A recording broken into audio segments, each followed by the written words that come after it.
These are the bones of the pelvis. You have the greater false pelvis in between the ilium. Then there is the ischium, where you sit, and the pubis. Connecting the left and right hip bones, you have the pubic symphysis, a cartilaginous piece that relaxes during childbirth, allowing for the head of the child to pass through the pelvic brim. Then there is the obturator foramen, a hole above the ischium. The acetabulum is where the head of the femur, or the head of your thigh bone, connects to the pelvis.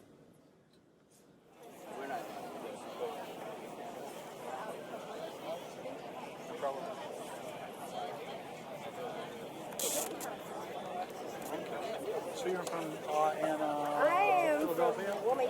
Wilmington, Delaware. Yeah, on that famous island. Is the orbit of Saturn.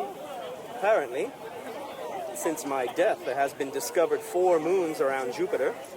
But then all of these circle the sun, which in turn goes around the Earth. You see a flaw? And might where that flaw be?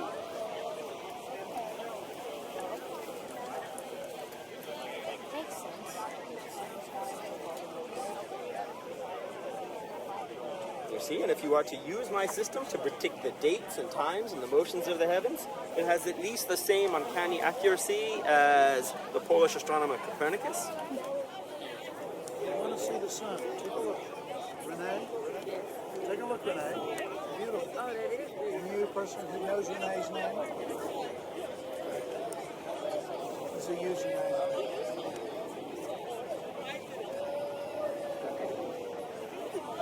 You saw many of the spots with pairs. One's in North Pole. But the methanol, the stuff you see in here is also in comets. So, we take that all together. We probably don't need to say any magic words. Abracadabra. If you want to, you can, but there was nobody around to say them.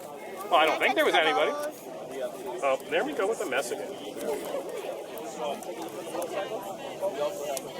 This one's got a lot of carbon dioxide in it. All right, so there's a number of things you can see. First of all, it's dark in lots of places, but it's also got light bits, got icy bits. It's also foaming and fuming. So one of the things we make sure to teach folks is our comet's hot or cold? Cold. And most folks, when you look at a comet in the sky, it looks like it's on fire, right? It's smoky. And it looks like it's running through a wind. And one of the things it actually is instead is it's actually ice. You see the whole moon? You can touch it with your eyeball.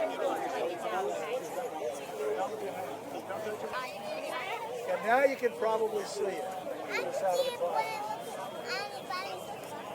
Right, but you can see about a greater detail there, right?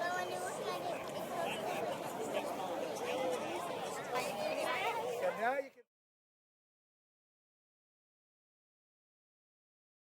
What do you think is the most interesting thing you have studied, learned, or discovered as an astronomer? Well, I think the most interesting thing I discovered was long ago. I was really studying a large number of stars to find out how far away they were. But when I looked at them carefully, astronomers study stars by spreading the light out into a rainbow that we call a spectrum. And when I did this to all of these stars that I was looking at, these were bright stars, stars that you can see with the naked eye in a dark climate, dark sky. I found that some of the stars had a little more hydrogen than other stars. And even more interestingly, I found that the stars with more hydrogen were farther from the plane of the Milky Way and moved around the center of the Milky Way in slightly more elongated orbits, whereas the stars with more hydrogen stayed near the Milky Way and moved around the center in very circular orbits. And this was the first indication of the evolution of our galaxy, because the stars with less hydrogen were actually older. All the hydrogen is made in stars, and so when the older stars the younger stars were made out of material that had been in stars before and used up the hydrogen, made other elements from it. As a scientist, though, do you feel some tinge of guilt or something that we as a species just leave junk lying around everywhere we go? I mean, I'm sorry to put it that way, but if somebody else is observing us and where we've been and measuring us, isn't it sort of a pejorative that we just leave trash lying around? I do feel weird about it, yes. And there's an alternative way to look at that, and that is instead of thinking of technology as itself a garbage product, we need to look at technology as a waste product. So technology is essentially our poo, and I think that as organisms expand and as we become multi-planet species, our poo is going to be somebody else's delightful biosignature. So that doesn't mean we need to crap up the entire universe, but it does mean that we have to always hold that both and.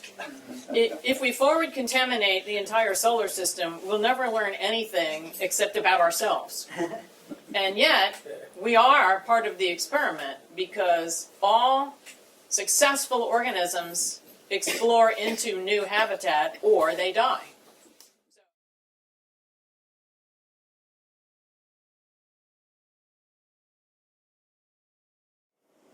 These are the bones of the arm, the radius, the ulna, which are connected to the humerus, which is connected to the scapula, otherwise known as the shoulder.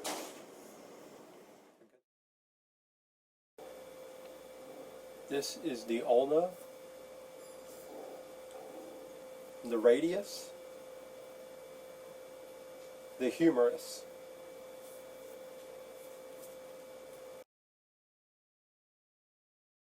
The ulna and the radius are two bones that allow the wrist to rotate. The forearm. Ulna, radius. The ulna is thicker at the elbow joint. The radius is thicker at the wrist joint. The humerus fits in here.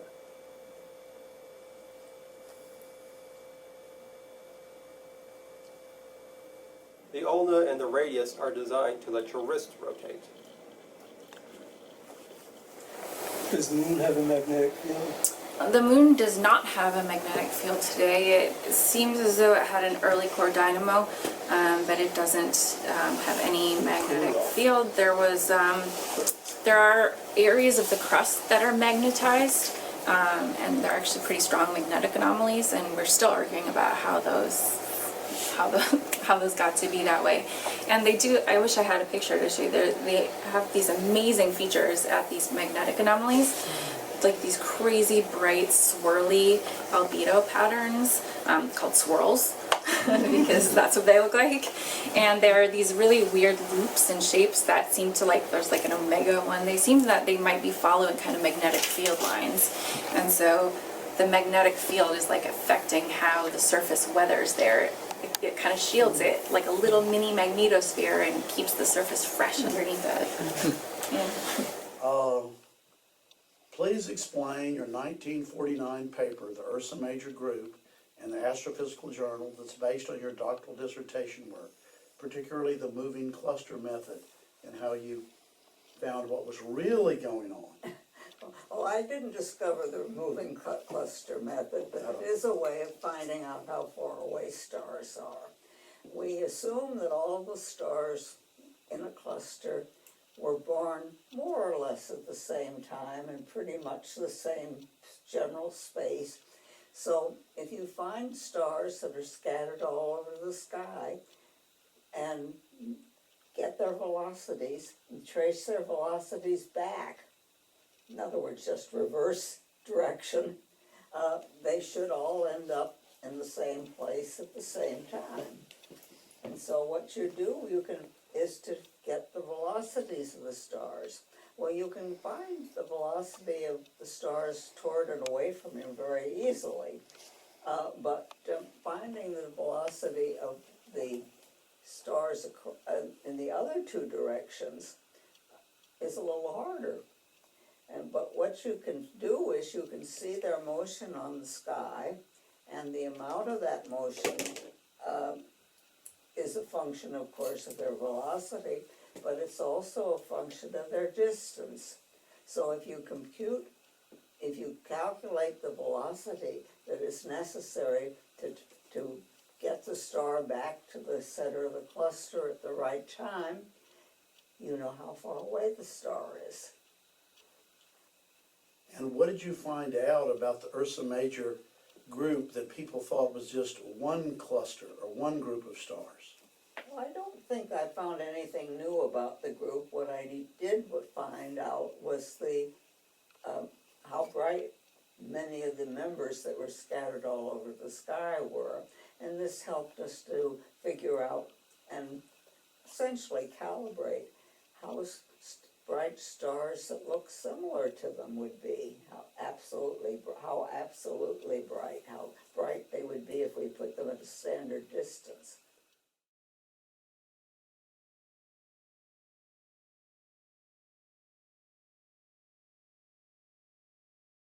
Calling. And as I have always said, ad aspera per astra. I thirsted for wisdom the way a sponge thirsts for water. I enjoyed schooling, if not my schoolmates. I was often picked upon by the older, larger boys. But in one particular occasion, having enough of that, I did thrash the bully with a rather satisfying zeal. And furthermore, I decided upon thrashing him physically that I would thrash him in his studies as well, and outscoring him on every examination for the rest of the term. I dare say that my temper would stay with me through adulthood. Uncle, I have never seen evidence of such a temper.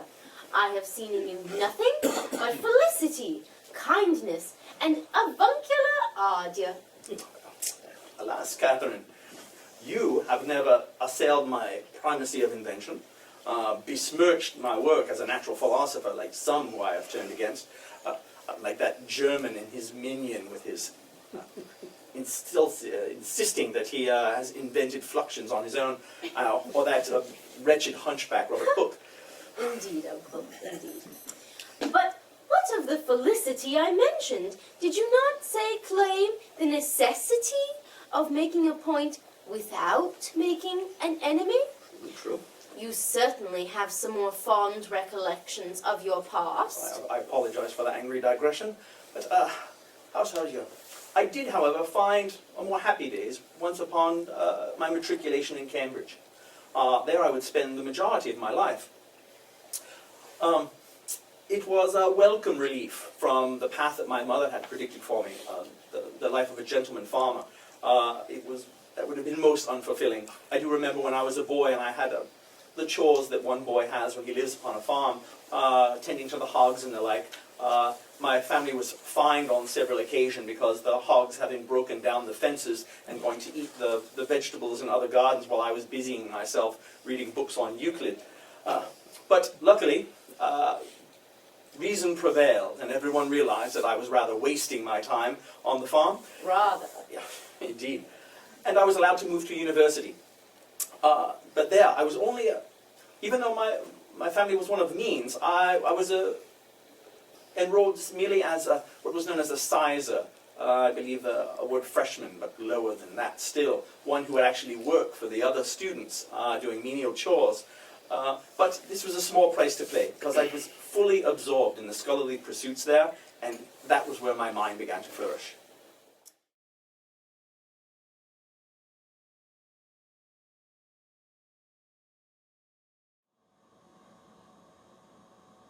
The hyoid bone.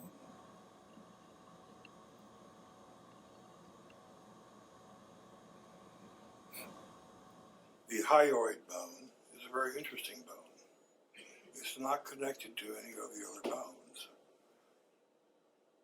This bone is situated between the mandible and the larynx and is connected and suspended by the styloid process of the temporal bone, and it supports the tongue and acts as an attachment point for the tongue, neck, and laryngeal The hyoid bone.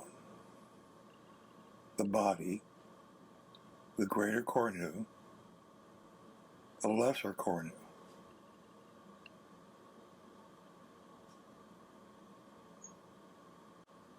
The hyoid bone.